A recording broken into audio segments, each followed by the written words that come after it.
Bongbong Marcos, Presidente ng Pilipinas, mga sangkay nagsalita na po. At ang tanong dito, gaganti na nga ba ang Pilipinas laban sa China at gagamit na nga ba ng water cannon?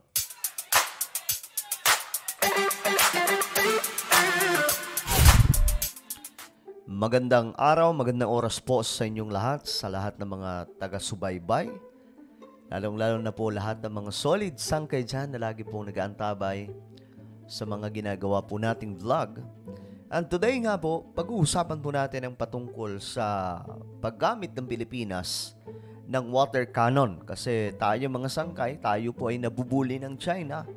Marami po ang nananawagan, kahit po yung netizens, sila po ay nananawagan na gumamit na rin po ang Pilipinas ng water cannon para ang labanan, bagamat wala pa po tayo sa digmaan ng malala, mga sangkay. Kumbaga, ito muna, first part. Water cannon laban sa water cannon. Kaso nga lang, ito ang balita mga sangkay. Nagsalita na po si BBM at tingnan po natin. Bago tayo magpatuloy, pakisubscribe po muna yung ating YouTube channel. Ayan po, sa baba ng video na to. Makikita nyo po yung subscribe button. Pindutin nyo lamang po yan. Tapos i-click nyo yung bell at i-click nyo po yung all. 1.21 million subscribers na po tayo dito sa YouTube. Kaya naman i-subscribe nyo na po yung ating channel para maging kabilang po kayo dito sa mahigit 1 milyon. Okay? Sa mga nanonood naman po sa Facebook, i-follow nyo po ang ating Facebook page. So, eto, mga sangkay, tingnan po natin ang balita. Kasi, ayon po dito, eto, nagsalita po si BBM. Tingnan po natin. What we are doing is defending our sovereign rights and our sovereignty in the West Philippine Sea. And we have no intention of attacking anyone with water cannons or any other such offensive, I would have to call them weapons. So, sa madaling sabi, mga sangkay, sablay po ang panawagan ng marami na gumanti po tayo sa China sa pamamagitan po ng paggamit din po ng water cannon. So, sablay, mga sangkay. Mismong presidente ng Pilipinas na ang nagsabi na hindi po tayo gagamit. We have no intention, sabi ni BBM, na gumamit ng kahit na anong weapons against China. Kaya nga po may mga iba tuloy mga sangkay nagsasabi na ano ba? Nagpapaawa lang daw ba si BBM? At o kaya nagpapaawa lamang daw ba yung gobyerno ng Pilipinas? Kaya hindi po gagamit ng water cannon at nagpapakita na parang inaapi po mga sangkay ng China? Nagkaka-damage na. So no, that is not something that's in the plan. The last thing we would like was to raise the tensions in the West Philippine Sea. That's the last thing, and that will certainly do that. So hindi natin gagawin. We will not follow the Chinese Coast Guard and the Chinese vessels down that road because it's simply it is not the mission of our Navy, our Coast Guard to start or to increase tensions. Pero mga sangkay, yung iba talaga, halimbawa yung Japan, Vietnam ba yun? At saka Japan. Wina-water cannon po nila yung kung sino man ang pumapasok sa kanilang exclusive economic zone. Wala naman po nagiging problema. So, baka naman pwede rin po tayong gumamit, Mr. President, ng water cannon, no? Nang sa ganun, kahit pa paano mga sangkay, maramdaman naman ng China na pumapalag tayo. Pero, kaya nga lang, mga sangkay, eto na nga po, sinabi na po ng Pangulo, hindi gagamit ng water cannon. Their mission is precisely the opposite, is to lower tensions. And that's right. So that's why hindi tayo, wala tayo. All we do is pagka nangyayari, water cannon yung mga barko natin, ay nagpapadala tayo ng demarche, nagpapadala tayo ng sulat sa China at in the other states. Yun nga, nagpapadala ng sulat, kaya nga lang parang hindi po effective eh. Kasi wala, hindi naman po pinapakinggan yan ng China. Sinasabi lagi ng China, nang himasok tayo sa teritoryo nila kahit nasa loob po sila ng bakuran ng Pilipinas. Stakeholders. So that would be the opposite of what we are trying to achieve, would be to put some kind of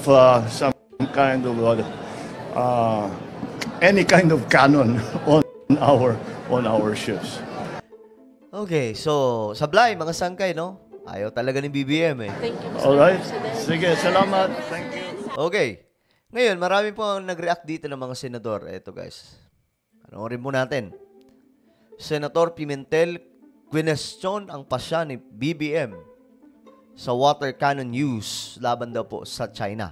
Panoorin mo natin. Hindi solusyon ang paggamit ng dahas. Iyan ang ipinunto ni Senator Jinggoy Estrada, chairman ng Senate Committee on National Defense and Security, sa pagsuporta nito sa desisyon ni Pangulong Ferdinand Marcos Jr. na huwag gumanti sa China sa West Philippine Sea. Anya, responsibilidad ng bansa na protektahan ang sovereign rights ng Pilipinas sa pamamagitan ng rules-based approach. Sa pamamagitan anya ito ng paggamit ng diplomatic channels at pagresolba sa mga sigalot sa mapayapang pamamaraan. Dagdag ng senador ang hakbang ng Pangulo, pagpapakita ng pagsulong sa katatagan, diplomasya at pangmatagalang interes ng bansa. Okay, so yung ibang senador pabor na itong ating gobyerno ay talagang isulong yung pangkapayapaan lamang at hindi po gumamit ng anumang dahas. Kasi ang kinakatakot talaga nila dito mga sangkay, na baka kapag gumamit po tayo ng water cannon, mas lumala po ang tensyon hanggang sa bumamit na po talaga ng armas itong China at doon po tayo lugi kasi wala, barko nga tayo mga sangkay, maliit lang po yung barko natin. No? So, yan po yung malaking problema. Kaya, si Jinggoy, mga sangkay, pabor na pabor po siya sa desisyon ni BBM. Punto pa ni Senator Estrada, imbes na gumanti, dapat igiit ng bansa ang karapatan nito sa diplomatikong pamamaraan. Yan naman po talaga ang ginagawa. Kaya nga mga sangkay parang hindi lumulusot eh. Di ba nga, ilang beses ng diplomatic yung ginagawa ng pamahalaan pero hindi talaga lumulusot sa China. Mga naman kailangan na talaga gamitan ng water cannon yan. Gaya ng patuloy na paghahain ng diplomatic protest ng Department of Foreign Affairs para iprotesta ang agresyon ng China. Wala nga. Sablay nga po yan. Hindi nga po tumatalab sa China yan. Sa West Philippine Sea. Binigyang diin din ng mambabatas na naaayon sa batas ang pag-angkin at pagmamayari ng Pilipinas sa ilang bahagi ng West Philippine Sea. Si Senator Francis Tolentino naman, tinawag na responsableng desisyon ang ginawa ng Pangulo sa pagkakalkula ng sitwasyon para mapanatili ang mataas na moral ng Pilipinas. Pero questionable para kay Senate Minority Leader Aquilino. Ito, kasi si Pimentel talaga, gusto na po talagang gumanti na tayo, mga sangkay. Yan po yung punto dito eh. Coco Pimentel ang naging desisyon ng Pangulo. Tanong ng senador kung ang intensyon ay pababain ang tensyon sa West Philippine Sea. Bakit may mga kapangyarihan umano na ipinapasok para masangkot sa WPS issue? Kinwestiyon din ng mamabatas ang pagdami ng EDCA sites para sa mga tropang Amerikano at ang pagbili ng missiles at submarines imbes na surface vessels na maaari anyang gamitin sa pagresponde sa mga kalamidad. Actually, matindi ang punto dito ni Pimentel, no, ma'am? Medyo may sense, mga sangkay.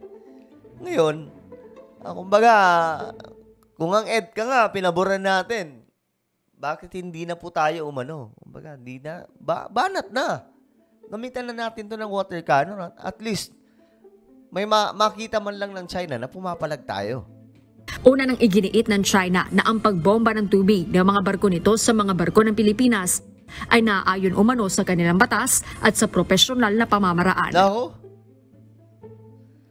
Ako noon mga sangkay, medyo pa ako sa China. Kumbaga, gumigit na pa ako pagdating sa China at Amerika. Pero ngayon mga sangkay, sa nakikita ko kasi talaga, ang dami po nilang sigalot eh. Itong China po, ang hilig po mangangkin ng teritoryo. Pero mo, pati Indian Ocean, gusto po nila masakop. Tapos papunta naman po dun sa Japan, banda, may problema din po sila. Tapos dito naman po sa Pilipinas, inikutan ba naman? Yung ating bansa, napunta po dun sa bandang Northern Samar banda, yung barko ng China. Ano yun? Nagbabalak pati ang China, pati sa likod ba naman ng teritoryo ng ating bansa na malayo-malayo na po. Sa China, gusto rin mo nilang angkinin.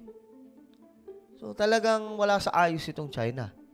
Pero ayun nga mga sangkay, Harina ano ba ang inyong opinion? Ngayong ayaw po ni BBM na gumamit po tayo ng water cannon na tayo nang gumanti po.